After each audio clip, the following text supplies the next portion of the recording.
আর যদি মনে করেন যে না।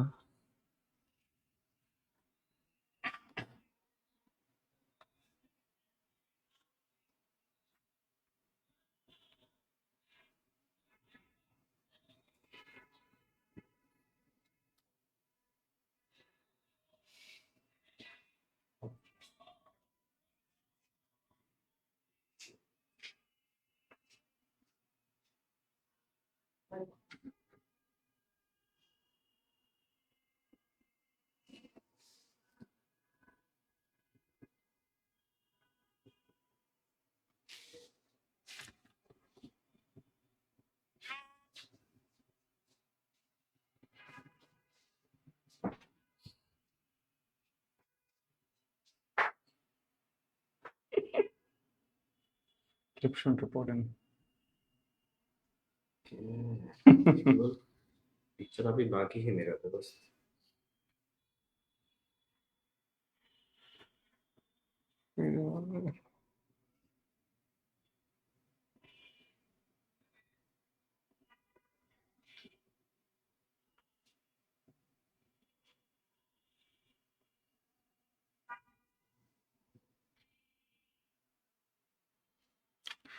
ভোরের পর তো আজকে ফার্স্ট ক্লাস, তাই না?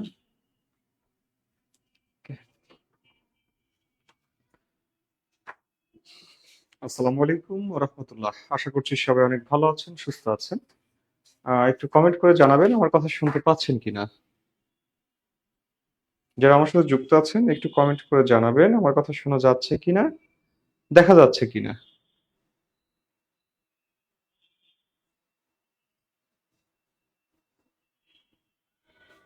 হুম, ওকে। একটু দ্রুত কমেন্টে জানাবেন যে আমার কথা শোনা যাচ্ছে কিনা। আমি দেখতে পাচ্ছি সঞ্জিদা পুতুল, ওয়ালাইকুম আসসালাম সঞ্জিদা পুতুল, আলহামদুলিল্লাহ ভালো আছি। একটু জানাবেন আমার কথা শোনা যাচ্ছে কিনা, আর লিখা দেখা যাচ্ছে কিনা, সব ঠিকঠাক আছে কিনা। হ্যাঁ। আহ, আমাদের বরাবরের মতোই আমাদের যে প্রোগ্রাম, আমাদের যে লাইভ সেশন, আসন্ন 19তম শিক্ষক নিবন্ধন এবং প্রাইমারি প্রধান শিক্ষকের যে পরীক্ষা আছে সেই আলোকে, সে আলোকপাত করে আমরা আমাদের এই লাইভ সেশনগুলো সাজিয়ে রাখি মূলত। তো যাই হোক, আমাদের আলোচনায় থাকে বিগত সালের প্রশ্নের পাশাপাশি যে প্রাসঙ্গিক তথ্যগুলো আছে, যেগুলো আমাদের আপকামিং যে পরীক্ষাগুলো আছে, আসন্ন যে পরীক্ষাগুলো আছে সেগুলোতে সহায়তা করবে এমন প্রশ্নগুলোই আমরা নিয়ে আসার চেষ্টা করি। যাই হোক, আজকে আমাদের আহ হ্যাঁ, ক্যামেরা কেটে গেছে। হ্যাঁ, আমাদের আজকের বাংলা ব্যাকরণ অংশ থেকে আমরা আজকে একটু পড়াশোনা করব। লক্ষ্য করবেন, আজকে আমাদের 3 নম্বর ব্যাকরণ অংশ, অর্থাৎ ব্যাকরণের যেই ক্লাসগুলো আমরা করছি তার আজকে 3 নম্বর ক্লাস ব্যাকরণের। এর আগে আমরা সাহিত্য ক্লাস করেছিলাম। যারা আমার সাথে যুক্ত হয়েছেন একটু ঝটপট যদি ক্লাসটি শেয়ার করে দিতেন বেশ আহ ভালো হতো। আচ্ছা, আমি দেখতে পাচ্ছি অনেকে আমাকে সালাম দিয়েছেন। হোসনে আরা খাতুন, ফারজানা আহমেদ, ফারজানা আক্তার তিশা, ফারজানা আক্তার তিশা, হ্যাঁ আচ্ছা, রাবেয়া খাতুন, সবাই সালাম দিয়েছেন। ওয়ালাইকুম আসসালাম, আলহামদুলিল্লাহ আলহামদুলিল্লাহ আলহামদুলিল্লাহ ভালো আছি। হ্যাঁ, অনেকদিন পরে আমার ক্লাস। যাই হোক, লক্ষ্য করবেন আমাদের আজকের যেই আহ প্রশ্ন, আমাদের আজকের যে আয়োজনের প্রথম যে প্রশ্নটি আছে, লক্ষ্য করবেন 73 নম্বর প্রশ্ন থেকে আমাদের আজকে শুরু হবে। অর্থাৎ আমরা 73 থেকে আজকে পড়বো 100 পর্যন্ত। ঠিক আছে, আমরা 3 নম্বর ক্লাসে 73 থেকে 100 পর্যন্ত পড়বো। লক্ষ্য করবেন আমাদের আজকের যে প্রশ্ন, প্রথম যে প্রশ্ন, 73 নম্বর প্রশ্ন বলছে ভাষা প্রকাশ বাংলা ব্যাকরণ কে রচনা করেন। লক্ষ্য করবেন প্রথম যে প্রশ্নটি বলছি, ভাষা প্রকাশ বাংলা ব্যাকরণ কে রচনা করেন। ঈশ্বরচন্দ্র বিদ্যাসাগর, সুনীতি কুমার চট্টোপাধ্যায়, মোহাম্মদ শহীদুল্লাহ, ডক্টর এনামুল হক। এখানে দেখেন যে 4টি অপশন আছে। 4জন ব্যক্তি বেশ প্রভাবশালী এবং গুরুত্বপূর্ণ। ঠিক আছে, এই 4জন ব্যক্তি থেকে আহ বিগত সালে যে পরীক্ষাগুলো হয়েছে সেই পরীক্ষাগুলোতে এখান থেকে বেশ আহ অনেকগুলো প্রশ্ন এসেছে। বিশেষ করে এনামুল হক, ঈশ্বরচন্দ্র বিদ্যাসাগর থেকে অনেক বেশি প্রশ্ন আসে। এছাড়া আছে মোহাম্মদ শহীদুল্লাহ। মোহাম্মদ শহীদুল্লাহর ওই যে আহ আহ পত্রিকা আছে একটি একটি পত্রিকা, আঙ্গুর পত্রিকা, কিশোর পত্রিকা। এই পত্রিকার তিনি সম্পাদক ছিলেন। এছাড়া তার একটি আঞ্চলিক ভাষার অভিধান, আঞ্চলিক যে অভিধান, সেই অভিধানের তিনি প্রণেতা ছিলেন। এগুলো আসে, এবং তার সাহিত্য বিষয়ক বাংলা সাহিত্যের ইতিকথা, হ্যাঁ, সরি, ইতিবৃত্ত, তারপরে হচ্ছে আহ, বাংলা ভাষার ইতি আচ্ছা, যারা একটু আমার সাথে যুক্ত হয়েছেন, ক্লাসটা একটু শেয়ার করে দেন, হ্যাঁ, একটু ক্লাসটা শেয়ার করে দেন। ওকে, তাহলে আমি যে কথাগুলো বলছিলাম, যে শহীদুল্লাহ, এনামুল হক, হ্যাঁ, এদের থেকে প্রশ্ন আসে। আচ্ছা, আমি একটু লেখার চেষ্টা করি। এখানে বলেছে যে বাংলা ভাষার ব্যাকরণ, সরি, ভাষা প্রকাশ বাংলা ব্যাকরণ কে রচনা করেন। লক্ষ্য করবেন, ঈশ্বরচন্দ্রের কথা যদি বলি, ঈশ্বরচন্দ্রের যে ব্যাকরণটি আছে, সে ব্যাকরণটির নাম কি? ব্যাকরণ কৌমুদী। ব্যাকরণ কৌমুদী, কৌমুদী, ব্যাকরণ কৌমুদী, এটা ঈশ্বরচন্দ্র বিদ্যাসাগর রচনা করেন। সুনীতি কুমার চট্টোপাধ্যায়। আচ্ছা, শহীদুল্লাহর কথা যদি বলি, আহ বাংলা ভাষার ইতিবৃত্ত, যেটা বলছিলাম, বলতে লেগে থেমে গিয়েছিলাম, বাংলা ভাষার ইতিবৃত্ত, এই বাংলা ভাষার ইতিবৃত্ত এটি রচনা করেন শহীদুল্লাহ। এটি একটি ব্যাকরণ গ্রন্থ, ঠিক আছে। আর আরেকটি মজার তথ্য এখান থেকে জেনে রাখেন, ভাষার ইতিবৃত্ত নামে যেটুকু আছে, এখান থেকে ভাষার ইতিবৃত্তটুকু যদি আমি নেই, তাহলে এই নামে একজন ব্যাকরণ রচনা করেছেন, ভাষার ইতিবৃত্ত। এই ব্যাকরণটি কার? ভাষার ইতিবৃত্ত। এটি হচ্ছে সুকুমার সেন। সুকুমার সেন, সুকুমার সেনের ব্যাকরণ হচ্ছে ভাষার ইতিবৃত্ত, ঠিক আছে। এইটুকু মনে রাখবেন, এটা পরীক্ষা আসে, হ্যাঁ। তারপরে আরেকটা আছে ধ্বনি বিজ্ঞান ও বাংলা ধ্বনিতত্ত্ব, মোহাম্মদ আব্দুল হাই, হ্যাঁ, রচিত, এটিও আসে পরীক্ষায়। ওকে, এরপরে দেখেন, লক্ষ্য করেন, মোহাম্মদ এনামুল হক। মোহাম্মদ এনামুল হক হচ্ছে, তার যে ব্যাকরণটি আছে সেটির নাম হচ্ছে ব্যাকরণ মঞ্জিশা। ব্যাকরণ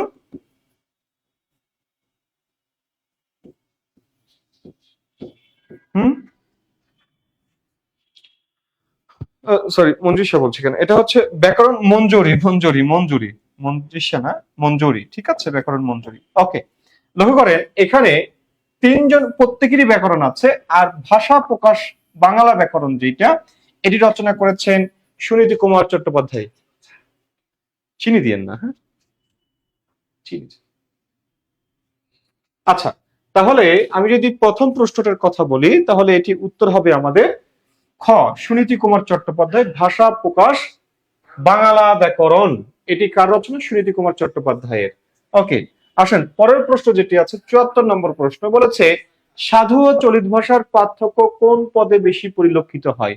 সাধু ও চলিত ভাষার, সাধু ও চলিত ভাষার পার্থক্য কোন পদে বেশি পরিলক্ষিত হয়? লক্ষ্য করবেন, সাধু ও চলিত ভাষা বাংলা গদ্যের প্রাথমিক যে ভাষা, বাংলা গদ্যের প্রাথমিক যেই স্তরটা ছিল, যে গদ্যের যে প্রাথমিক স্তর ছিল প্রথম দিকের যেটা, সেটি মূলত ছিল সাধু রীতিতে।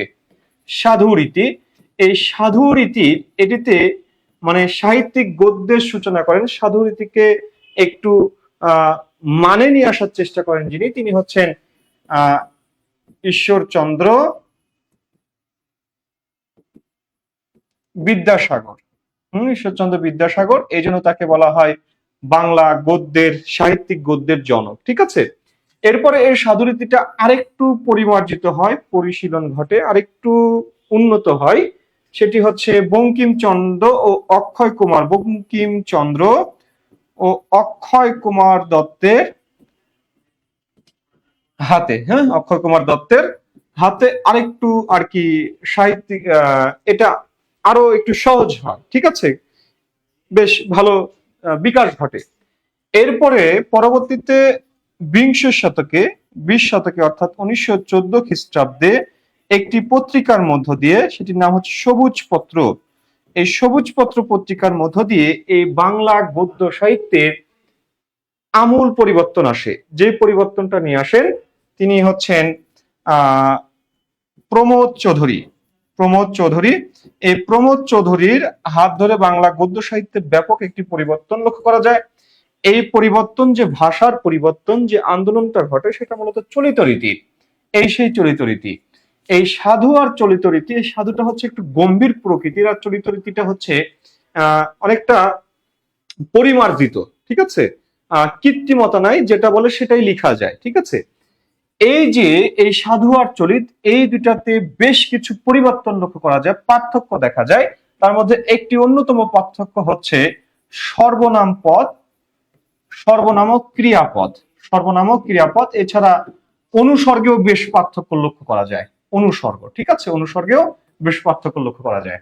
তাহলে সেই দিক থেকে আমরা এখানে দেখতে পাই কি সর্বনামক ক্রিয়াপদ। তাহলে এটা কোথায় আছে? এই যে ক্রিয়া ও সর্বনাম, অর্থাৎ ঘ। তাহলে ৭৪ নম্বর প্রশ্নের উত্তরটা হচ্ছে আমাদের ঘ। ৭৪ নম্বর প্রশ্নের উত্তর হচ্ছে ঘ। আসেন পরের প্রশ্নটা ৭৫। বলছে ব্রজবুলি ভাষাটি কোন কোন ভাষার সংমিশ্রণে গঠিত? একটু কমেন্ট করে দিবেন। ব্রজবুলি ভাষাটি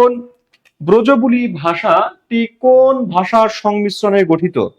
একটু কমেন্ট করে দিবেন। ব্রজবুলি ভাষা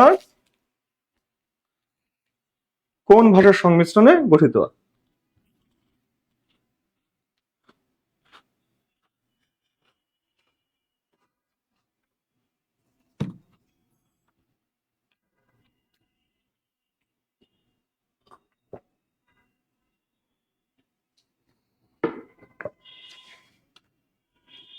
ওকে, আসেন লক্ষ্য করেন, ব্রজবুলি ভাষা এটি মূলত একটি উপভাষা। উপভাষা, এই ভাষায় কেউ কখনো কথা বলেনি, অর্থাৎ এটি উপভাষা এবং এটিকে আরেকটি বলতে পারি কৃত্রিম কবি ভাষা। কৃত্রিম কবি ভাষা, কবি ভাষা, কৃত্রিম কবি ভাষা। এটি সাহিত্যে ব্যবহার হয়েছে, সাহিত্যে ব্যবহার হয়েছে। এটি যিনি ব্যবহার করেন, এই ব্রজবুলি ভাষার যিনি জনক, তিনি আর কেউ নন, তিনি হচ্ছেন বিদ্যাপতি। বিদ্যাপতি, এই বিদ্যাপতি হচ্ছেন মিথিলার কবি। তিনি হচ্ছেন মিথিলার কবি, মিথিলার কবি। তিনি এই মিথিলার ভাষা মৈথিলি, মৈথিলি এবং হচ্ছে বাংলার সংমিশ্রণে এই ভাষাটা তৈরি করেন। তাকে এই বিদ্যাপতি হচ্ছেন রাজা, মিথিলা রাজা শিব সিংহের সভাকবি ছিলেন। শিব সিংহের সভাকবি ছিলেন এবং তার বেশ কিছু উপাধি ছিল যেগুলো পরীক্ষায় আসে। যেমন তাকে বলা হয় অভিনব জয়দেব, অভিনব জয়দেব, অভিনব জয়দেব, কবি কণ্ঠহার, কবি কণ্ঠহার, অভিনব জয়দেব, কবি কণ্ঠহার, পণ্ডিত ঠাকুর, পণ্ডিত ঠাকুর, পণ্ডিত ঠাকুর।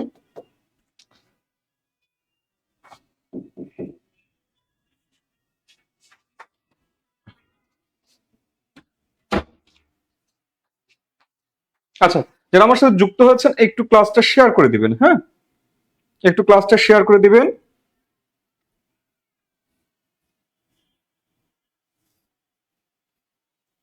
আচ্ছা, যেটা বলছিলাম, অভিনব জয়দেব, কবি কণ্ঠহার, পণ্ডিত ঠাকুর, পণ্ডিত ঠাকুর, তারপরে তাকে বলা হয় কবি রঞ্জন, কবি রঞ্জন, ঠিক আছে, এগুলো পরীক্ষায় আসে, কবি রঞ্জন। আর এই যে বিদ্যাপতি, এই বিদ্যাপতি মূলত বৈষ্ণব কবিতা রচনা করেছেন, বৈষ্ণব পদ রচনা করেছেন। বৈষ্ণব পদকর্তাদের মধ্যে তিনি ছিলেন প্রাচীন পদকর্তা, তিনি প্রথম পদকর্তা, কিন্তু বাংলায় রচনা করেননি। তার পদের সংখ্যা প্রায় ১,০০০, ১,০০০ পদ তিনি রচনা করেন, যার মধ্যে ৫০০টি পদে ছিল রাধা কৃষ্ণের বিষয় নিয়ে। রাধা কৃষ্ণের কথা আছে প্রায় ৫০০টি পদে। হ্যাঁ, আর আরেকটি ব্যাপার হলো, তিনি শুধু বৈষ্ণব পদই রচনা করেননি, তিনি রচনা করেছেন বেশ কিছু গ্রন্থ, যেমন কীর্তি পতাকা, কীর্তি পতাকা, তারপরে পুরুষ পরীক্ষা, পুরুষ পরীক্ষা, হ্যাঁ, পুরুষ পরীক্ষা। তারপরে রচনা করেছেন দান বাক্যাবলী, দান বাক্যাবলী। হ্যাঁ, তারপরে রচনা করেছেন হচ্ছে গোরক্ষ বিজয়, গোরক্ষ বিজয়, ঠিক আছে। এইগুলো হচ্ছে তার রচিত গ্রন্থ, এই বিদ্যাপতি রচিত গ্রন্থ, ঠিক আছে। তাহলে যেটি পাচ্ছি আমরা, ব্রজবুলি ভাষাটি কোন ভাষার সংমিশ্রণে গঠিত? এটি হচ্ছে বাংলার মৈথিলি ভাষার সংমিশ্রণে গঠিত। তাহলে উত্তর হচ্ছে ঘ। আসেন পরের কোশ্চেন ৭৬ নম্বর। বলছে a grammar of the Bengal language গ্রন্থটি কে রচনা করেন? A grammar of the Bengal language গ্রন্থটি কে রচনা করেন? Nathaniel Brassey Halhed, William Carey, Raja Rammohan, মনোয়েল দা আসুমসাও। একটু কমেন্ট করবেন ঝটপট, একটু ঝটপট কমেন্ট করবেন কে a grammar of the Bengal language এই গ্রন্থটি রচনা করেন।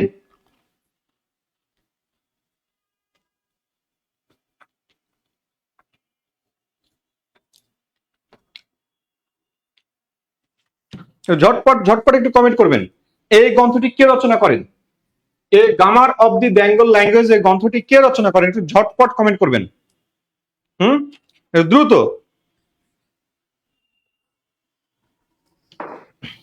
একটু দ্রুত কমেন্ট করবেন, কে রচনা করেন, কে রচনা করেন। আচ্ছা, একটু যদি আমরা লক্ষ্য করি বাংলা ভাষার, মনে রাখবেন বাংলা ভাষার প্রথম ব্যাকরণ নট ব্যাকরণ গ্রন্থ, প্রথম ব্যাকরণ হচ্ছে ভোকাবুলারিউ ইডিওমা বেঙ্গাল্লা ই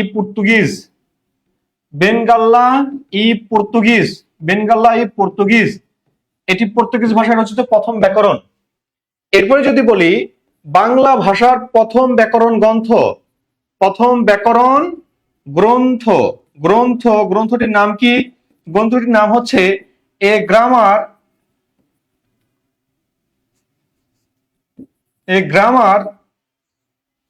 অফ দ্য বেঙ্গল ল্যাঙ্গুয়েজ। এই grammar of the Bengal language এটি রচনা হয় 1778 সালে, আর এটি প্রকাশিত হয় 1743 খ্রিস্টাব্দে। ঠিক আছে, এটি পর্তুগিজ ভাষায় আর এটি হচ্ছে ইংরেজি ভাষায়। এই গ্রন্থটি রচনা করেন এনবি হ্যালহেড। অর্থাৎ লক্ষ্য করবেন বাংলা ভাষার প্রথম ব্যাকরণ গ্রন্থ ইংরেজি ভাষায়, সেটি হচ্ছে a grammar of the Bengal language, 1778 সালে এটি প্রকাশিত হয়, রচনা করেন এনবি হ্যালহেড। এখন একটা বিষয় লক্ষ্য করেন, এই জায়গাটায় দেখেন বেঙ্গল বানানটা আছে, এই বেঙ্গল বানানটা BENGAL, এখানে যদি ডাবল ই যুক্ত করা হয় তাহলে সেটা এই বেঙ্গালি হয়ে যায়। সেম নাম a grammar of the Bengali language, এটি প্রকাশ হয় 1801 সালে। এটি যিনি প্রকাশ করেন, লিখেন, রচনা করেন, তিনি হচ্ছেন উইলিয়াম কেরি এটি রচনা করেন। তাহলে লক্ষ্য করেন এইখানে যেটা চেয়েছে a grammar of the Bengal language, Bengali বলে নাই, বেঙ্গল ল্যাঙ্গুয়েজ, এই গ্রন্থটি যিনি রচনা করেন তিনি হচ্ছেন নাথানিয়াল ব্রাশি হ্যালহেড। উইলিয়াম কেরির গ্রন্থটা হচ্ছে এই অংশটুকু থাকবে, অর্থাৎ এই বেঙ্গলের সাথে ডাবল ই যুক্ত হবে, সেটা উইলিয়াম কেরি। আর রাজা রামমোহন রায়ের কথা যদি বলি, লক্ষ্য করেন আরেকটা বিষয়, প্রথম যে ব্যাকরণ যেটা এটি যিনি রচনা করেন তিনি হচ্ছেন মনোয়েল দা আসুমসাও। তিনি এই ব্যাকরণটি রচনা করেন, বাংলা ভাষার প্রথম ব্যাকরণ। আর এই দিকে লক্ষ্য করেন যেটা রাজা রামমোহন রায় তিনি যেটি রচনা করেন সেটি হচ্ছে গরীয় ব্যাকরণ।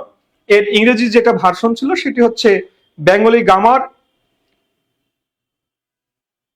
Of the English language. ঠিক আছে, আচ্ছা, তাহলে এখানে আমরা উত্তর হিসেবে পাচ্ছি কি Bengali grammar in the English language, যেটা লক্ষ্য করেন রাজা রামমোহন রায় যেটা রচনা করেন সেটি হচ্ছে Bengali grammar in the English language. এটা পরে লিখছি, সামনে কোশ্চেন আছে। তাহলে এখানে যেটা আমরা উত্তর হিসেবে পাচ্ছি সেটি হচ্ছে নাথানিয়াল ব্রাশি হ্যালহেড। আসেন পরের কোশ্চেন, 77 নম্বর বলছে উইলিয়াম কেরি কত সালে বাংলা ব্যাকরণ রচনা করেন? একটু আগে বললাম a grammar of the Bengal language, এটি রচনা করেন উইলিয়াম কেরি 1801 সালে। তাহলে উত্তর কোনটি? উত্তর গ 1801, উত্তর গ 1801। আসেন পরের কোশ্চেন, 78 নম্বর কোশ্চেন বলছে দুটো সমবর্ণের একটির পরিবর্তনকে কি বলে? দুটো সমবর্ণের একটির পরিবর্তনকে কি বলে? সমান দুটি বর্ণের একটির পরিবর্তনকে কি বলা হয়? ব্যঞ্জনচ্যুতি, অনন্য সমীভবন, বিষমীভবন, প্রগত সমীভবন। একটু ঝটপট কমেন্ট করবেন। দুটো সমবর্ণের একটির পরিবর্তনকে কি বলে? দুটি সমবর্ণের একটির পরিবর্তনকে কি বলে?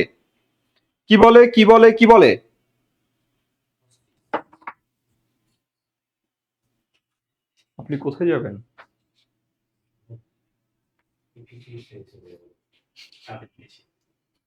ওখানে যেতে তো ভিসা লাগে না, পাসপোর্টও তো লাগার কথা না। আচ্ছা, লক্ষ্য করেন এখানে বলছে দুটি সমবর্ণের পরিবর্তন, একটির পরিবর্তনকে কি বলে? দুটি সমবর্ণের একটির পরিবর্তন, অর্থাৎ এই পাশ থেকে এই পাশে যাব, এই পাশে দুইটা সমান বর্ণ থাকবে, এই পাশে এসে অসমান হয়ে যাবে।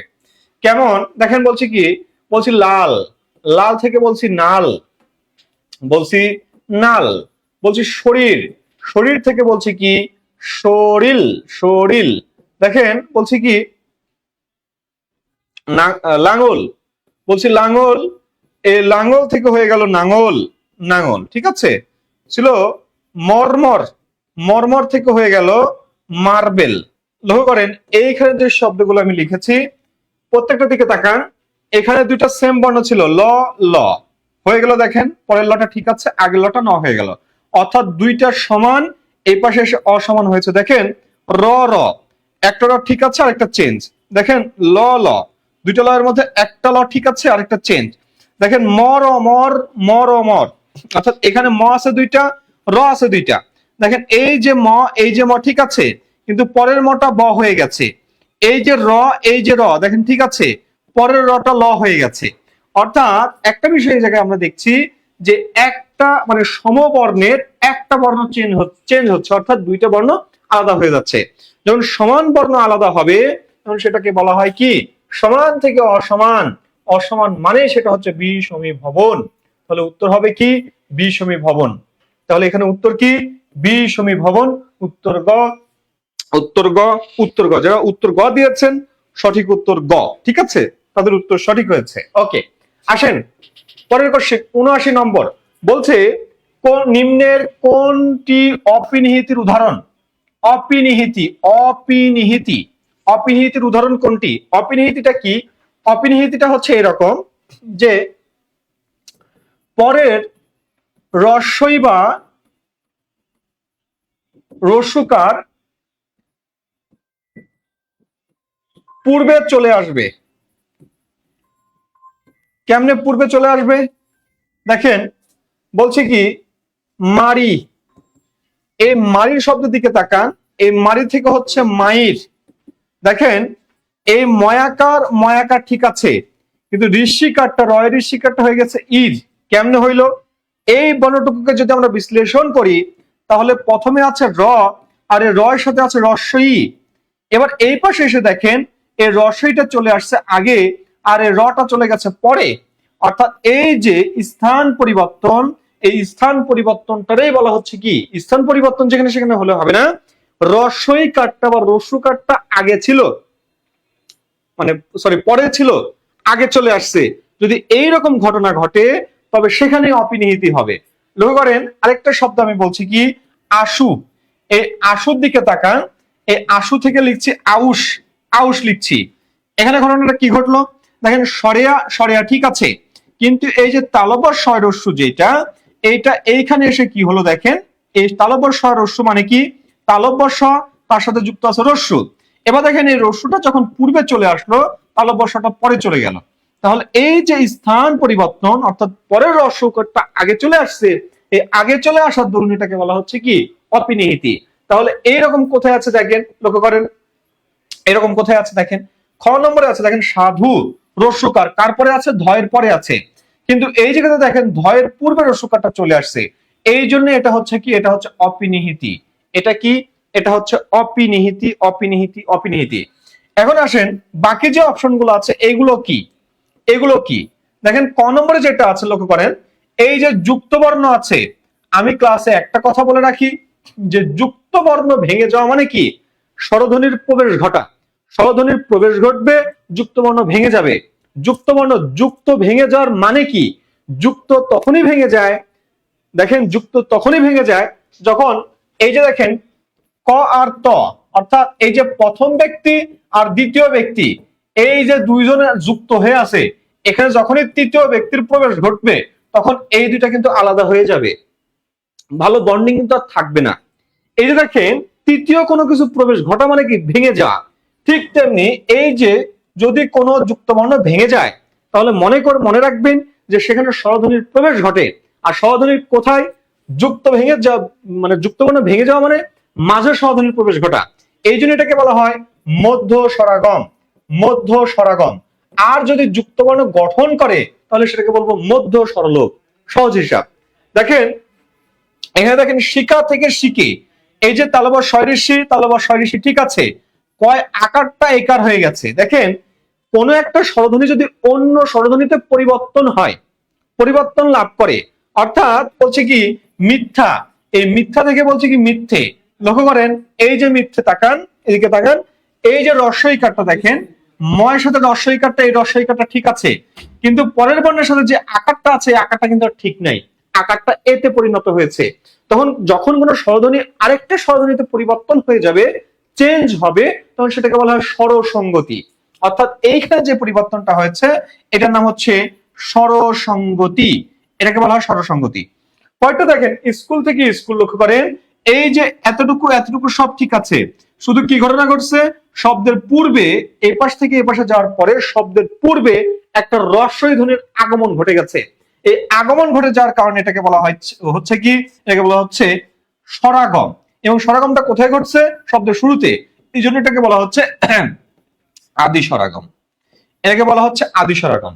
তাহলে লক্ষ্য করেন ক নম্বর অপশনে যেটা আছে সেটি মধ্য স্বরাগম, গ নম্বরে যেটা আছে সেটি স্বরসঙ্গতি, ঘ নম্বরে যেটা আছে সেটা হচ্ছে আদি স্বরাগম। আমার অপিনিহিতের উদাহরণটা হচ্ছে খ। এবার একটু আপনারা বলবেন যারা আমার সাথে যুক্ত আছেন, আমি একটা কোশ্চেন দিচ্ছি আপনাদেরকে, আপনারা একটু উত্তর করার চেষ্টা করবেন যে নব্য, এই নব্য থেকে নৈব্য এইটা কি ধরনের ধ্বনি পরিবর্তন? নব্য থেকে নব্য এটা কি ধরনের ধ্বনি পরিবর্তন? ক বলছি অপিনিহিতি, অপিনিহিতি, অপিনিহিতি। খ বলছি কি, খ বলছি মধ্য স্বরাগম, মধ্য স্বরাগম, মধ্য স্বরাগম। গ বলছি অসমীকরণ, অসমীকরণ। ঘ বলেছি মনে করেন, ঘ কি বললাম, বলছি কি বিষমীভবন, বিষমীভবন। একটু ঝটপট উত্তর করবেন, নব্য থেকে নৈব্য এটি কি ধরনের ধ্বনি পরিবর্তন? নব্য থেকে নৈব্য এটি কি ধরনের ধ্বনি পরিবর্তন?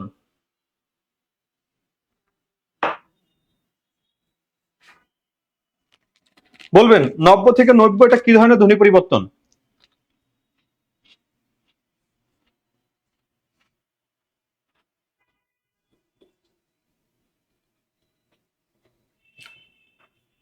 কেউ বলছেন অপিনিহিতি, আবার কেউ বলেছেন মধ্য স্বরাগম। আচ্ছা ওকে, আসেন এই যে নব্য থেকে নৈব্য দেখেন, এই যে দেখেন এই যে এই যে কেটে যাচ্ছে, এই যে বয় জফলা বয় জফলা কেটে যাচ্ছে, কি ঘটনা ঘটছে? এখানে শব্দের মাঝখানে একটা রস্বই ধ্বনি চলে আসছে, কোথায় আসছে? মাঝে আসছে। অর্থাৎ এটা হচ্ছে মধ্য স্বরাগম, মধ্য স্বরাগম, তাই না? কথা ছিল মধ্য স্বরাগম হবার, কিন্তু এটা মধ্য স্বরাগম না, এটি মধ্য স্বরাগম নয়। তাহলে এটি কি? এটি হলো, এটি হচ্ছে অপিনিহিতি, অপিনিহিতি, এটিকে বলা হয় অপিনিহিতি। কেন অপিনিহিতি? দেখেন একটু আগে বললাম পরের রস্বই বা রস্যকার আগে চলে আসলে অপিনিহিত হয়।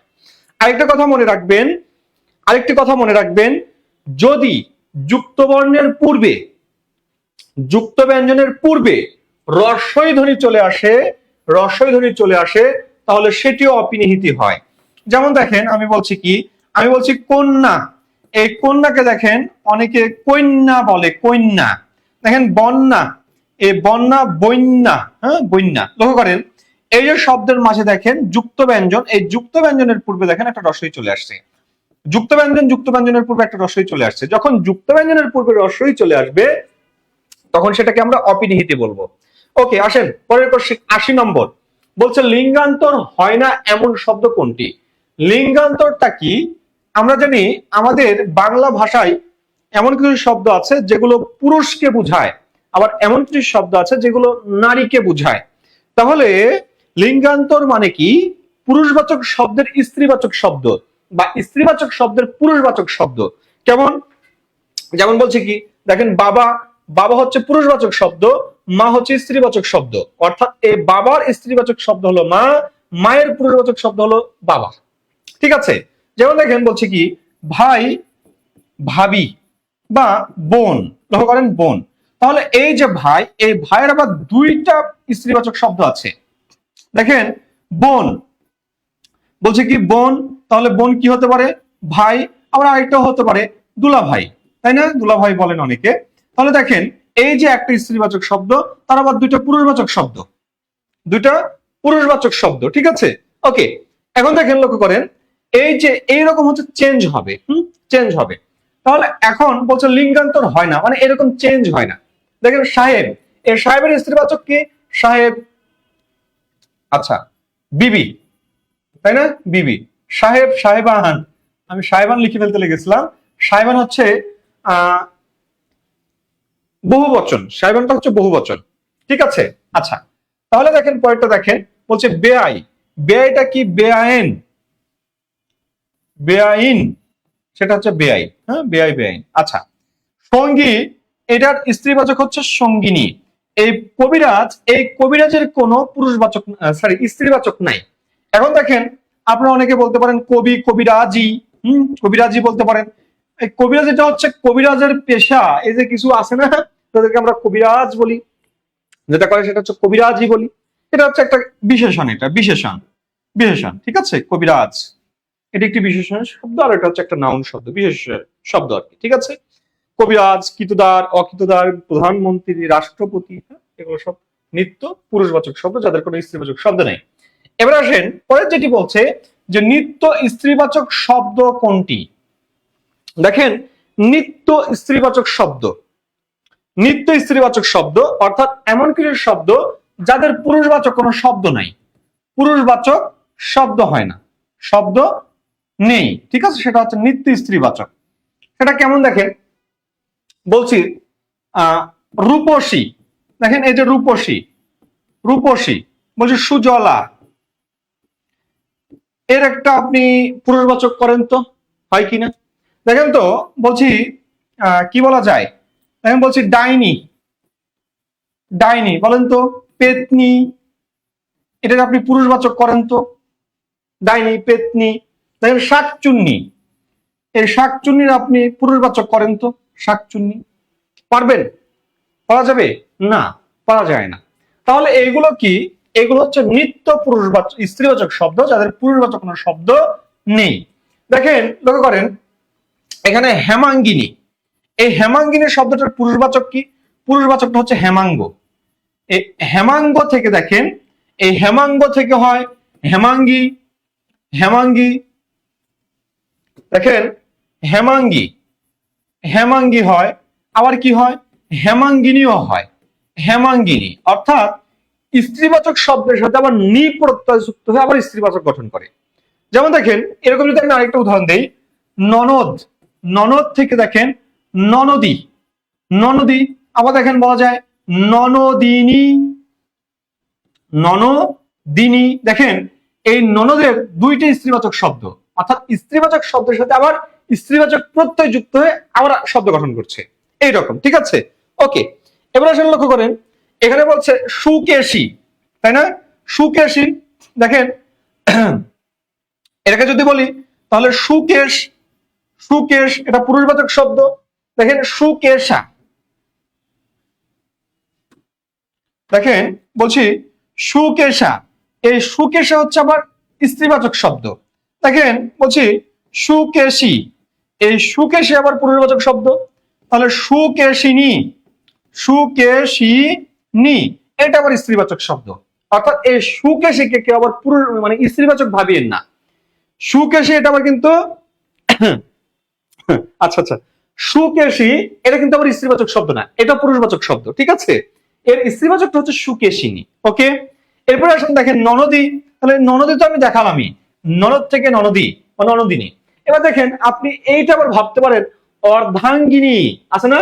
তাহলে এই অর্ধাঙ্গিনী, দেখেন তো অর্ধাঙ্গ, এই অর্ধাঙ্গ কি পুরুষ বোঝায়? অর্ধাঙ্গ দিয়ে কি পুরুষ বোঝায়? আপনি কি পুরুষকে বোঝান? অর্ধাঙ্গিনী দিয়ে আপনি স্ত্রীকে বোঝান, কিন্তু অর্ধাঙ্গ দিয়ে কি পুরুষকে বোঝান? পুরুষকে বোঝান না, অর্থাৎ এর পুরুষবাচক নাই। তাহলে উত্তর ক। অর্ধাঙ্গিনী কি হবে? এখানে উত্তর হবে অর্ধাঙ্গিনী, এটি হচ্ছে নিত্য স্ত্রীবাচক শব্দ। আসেন পরের কোশ্চিনটা, বলছে পুস্তিকা। পুস্তিকা কি অর্থে ব্যবহৃত হয়েছে? পুস্তিকা, দেখেন তো পুস্তিকা কি অর্থে ব্যবহৃত হয়েছে?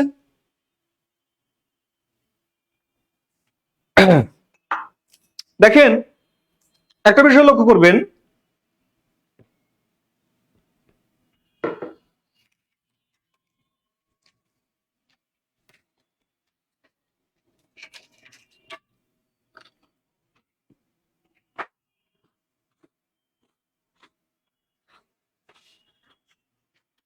আচ্ছা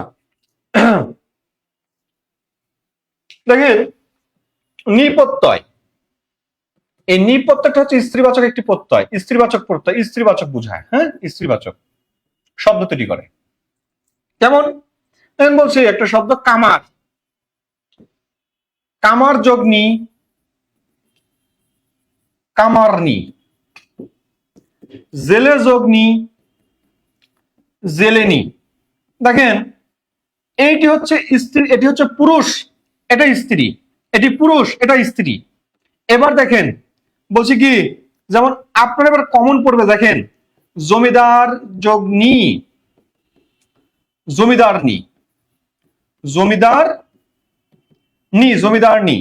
দেখেন মাস্টার যোগ নি সমান হচ্ছে মাস্টার নি, মাস্টার নি। বা ডাক্তার,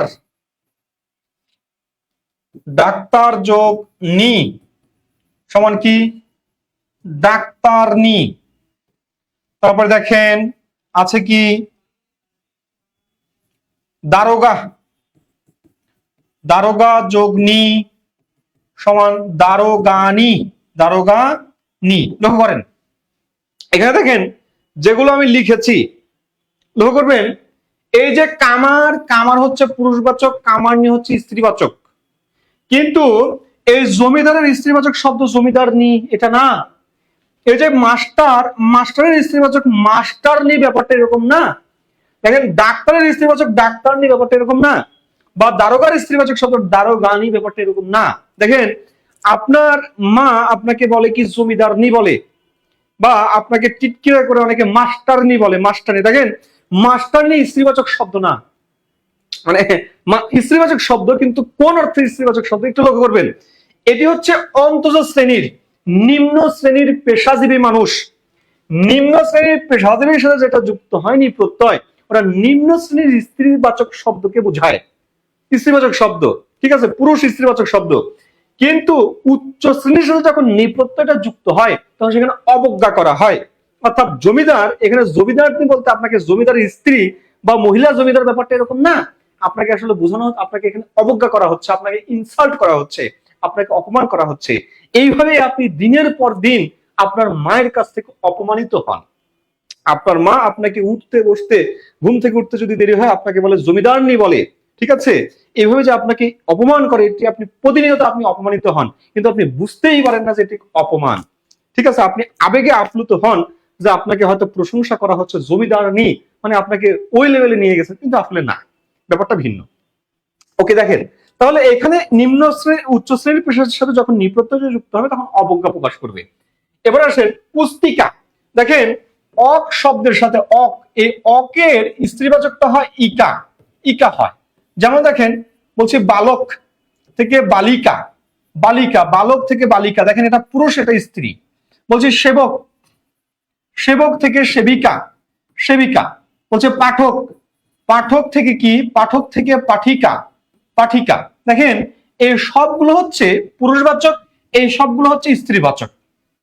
কিন্তু কখনো কখনো লক্ষ্য করবেন, কখনো কখনো, কখনো কখনো লক্ষ্য করবেন এই মানে অপ্রত্যয়টা স্ত্রীবাচকতা বুঝায় না। যেমন দেখেন নাটক, এই নাটক সাথে যখন ইকা যুক্ত হয় তখন হয়ে যায় নাটিকা, নাটিকা। মালার সাথে যখন যুক্ত হয় তখন সেটা হয়ে যায় মালিকা, মালিকা। পুস্তকের সাথে যখন যুক্ত হয়, পুস্তক, পুস্তকের সাথে যখন যুক্ত হয় তখন সেটা হয়ে যায় পুস্তিকা, পুস্তিকা হয়, ঠিক আছে। এইরকম যে চেঞ্জ গুলো হয় লক্ষ্য করবেন, এগুলো বুঝায়, এগুলো স্ত্রীবাচক না বুঝায়, এগুলো বুঝায় ক্ষুদ্রার্থ, ক্ষুদ্রার্থ বুঝায়, ক্ষুদ্রার্থ। এগুলো স্ত্রীবাচক বুঝায় না, এগুলো ক্ষুদ্রার্থ বুঝায়। অর্থাৎ ক্ষুদ্র অর্থে, ক্ষুদ্র অর্থে স্ত্রীবাচক শব্দ, মানে স্ত্রীবাচক শব্দ না, ক্ষুদ্র অর্থে বসে। একাঙ্ক একাঙ্কিকা, পুস্তক মানে বড় পুস্তক, বই, পুস্তিকা মানে ছোট, ঠিক আছে, ছোট মানে ক্ষুদ্র অর্থে, ছোট অর্থে বসে। ওকে, তাহলে এই জায়গাতে পুস্তিকাটা কোন অর্থে? ক্ষুদ্র অর্থে। আসেন পরের কোশ্চেন, 83 নম্বর বলছে চতুর্দশ শব্দের স্ত্রীবাচক কোনটি? চতুর্দশ, দেখেন লক্ষ্য করবেন চতুর্দশ। এখন একটা বিষয় আপনাদেরকে বলে রাখি আমি, যেমন একাদশ, একাদশ, দ্বাদশ, ত্রয়োদশ, চতুর্দশ,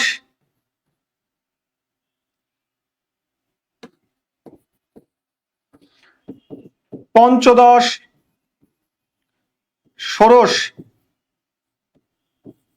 লক্ষ্য করেন এখানে দেখেন এগুলো ক্রমিক সংখ্যা, ক্রমিক সংখ্যা ওই যে ক্রমবাচক বা পূরণবাচক, ক্রমিক সংখ্যা না, ক্রমবাচক বা পূরণবাচক সংখ্যা, ঠিক আছে। এই সংখ্যাগুলোর সাথে যখন দীর্ঘই প্রত্যয়টা যুক্ত করা হয় তখন সেগুলো স্ত্রীবাচকতা বোঝায়। যেমন একাদশ এর সাথে আপনি স্ত্রীবাচক করতে চাইলে একাদশী দীর্ঘইকার যুক্ত করেন, দ্বাদশী, ত্রয়োদশী, চতুর্দশী, পঞ্চদশী, ষোড়শী। যেমন আপনি দেখেন বলেন না ষোড়শী, বলেন না ষোড়শী, ষোড়শী। ষোড়শী বলতে আপনি কি কাকে বোঝান? মেয়েকে বোঝান, যে মেয়ের বয়স কত বছর? 16 বছর। অর্থাৎ এটা নারীবাচক অর্থে বসে। কিন্তু আপনাকে আরেকটি বিষয় আমি বলে রাখি, লক্ষ্য করেন, আপনাকে আমি, হ্যাঁ হ্যাঁ হ্যাঁ, আর্মি, হ্যাঁ আপনি যেটা লিখেছেন সেটাই। আচ্ছা দেখেন লক্ষ্য করেন, লক্ষ্য করেন, তাহলে এই জায়গাতে দেখেন একাদশ, এই একাদশ কিন্তু পুরুষবাচক না, এটা পুরুষবাচক না, পুরুষবাচক না, কিন্তু একাদশী এটা নারীবাচক, এটা নারীবাচক, ঠিক আছে। তাহলে এটা যেহেতু দেখেন একাদশ, ষোড়শটা পুরুষবাচক না কিন্তু ষোড়শীটা নারীবাচক, স্ত্রীবাচক, অর্থাৎ ষোড়শীর কোনো পুরুষবাচক শব্দ নেই। এই জন্য এগুলোকে বলা হচ্ছে কি নিত্য স্ত্রীবাচক শব্দ, নিত্য স্ত্রীবাচক শব্দ, ঠিক আছে, এগুলো মনে রাখবেন। এগুলো দিয়ে নিত্য নিত্য স্ত্রীবাচক বোঝায়, এগুলোর কোনো পুরুষবাচক শব্দ নাই। আসেন পরের কোশ্চেন, বলছে 84 নম্বর, 84 নম্বর বলছে বৃহৎ অর্থে স্ত্রীবাচক। দেখেন বৃহৎ অর্থে স্ত্রীবাচক একটা প্রত্যয় আছে, আনি প্রত্যয়, আনি। এই আনি প্রত্যয়টা স্ত্রীবাচক বুঝায়, স্ত্রীবাচক। কিন্তু কয়েকটা শব্দ আছে যেগুলোর সাথে আনি প্রত্যয়টা যুক্ত হলে স্ত্রীবাচক না বুঝিয়ে বৃহৎ অর্থ বুঝায়। যেমন দেখেন একটা শব্দ লিখছি হিম, হিমের সাথে আনি সমান কি? সমান হচ্ছে হিমানি, হিমানি। দেখেন বন, বনের সাথে আনি সমান কি? বনানি, বনানি। দেখেন বলছি কি অরণ্য, এই অরণ্য মানে বন, এটার সাথে আনি প্রত্যয় যুক্ত হয়েছে, হয়ে কি হয়েছে? অরণ্যানি, অরণ্যানি। লক্ষ্য করেন এখানে এই হিম, বন, অরণ্য এগুলো স্ত্রীবাচক শব্দ না? আচ্ছা করছি, এগুলো স্ত্রীবাচক শব্দ না। এগুলো দেখেন এই শব্দগুলোর সাথে এই প্রত্যয়গুলো যুক্ত হলো হিম বরফ খণ্ড, আর হিমানি হচ্ছে বৃহৎ বরফ, বন হচ্ছে ছোট বন কিন্তু বনানী হচ্ছে বৃহৎ বন, অর্থাৎ এগুলো সব বৃহৎ অর্থে বসেছে, এই জন্য এগুলোকে বলা হয় বৃহৎ অর্থে স্ত্রীবাচক শব্দ। ওকে, তাহলে এখানে কোনটা হবে? এই যে গ, অরণ্যানী। আসেন পরের কোশ্চেনটা, 85 শেষ। বলছি ডেকে ডেকে হয়রান হচ্ছিল, করেন ডেকে ডেকে হয়রান হচ্ছি, এই বাক্যে ডেকে ডেকে কোন অর্থ প্রকাশ করে? ডেকে ডেকে, দেখেন ডেকে ডেকে হয়রান হচ্ছে, এই ডেকে ডেকে কোন অর্থ প্রকাশ করে? অসহায়ত্ব, বিরক্তি, কালের বিস্তার, পুনঃপুনিকতা। ঝটপট উত্তর করেন তো, এখানে কোনটা হবে?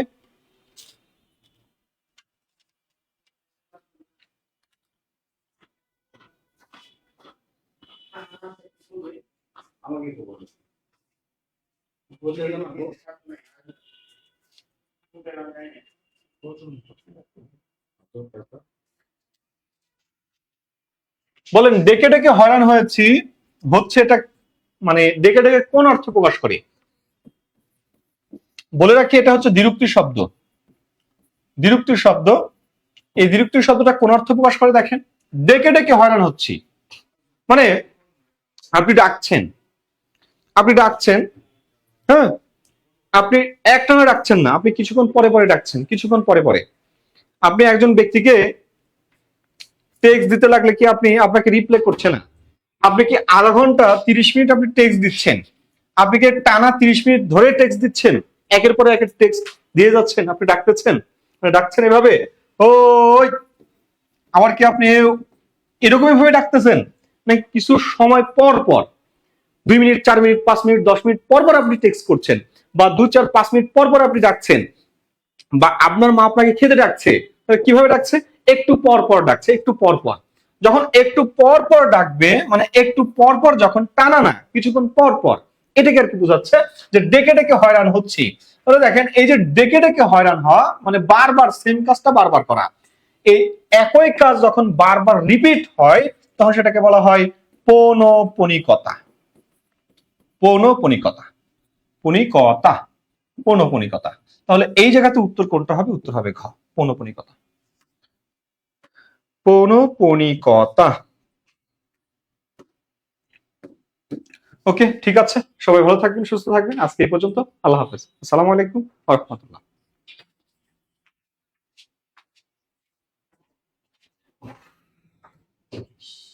হৃদয়টা ভেঙে গেল নাকি?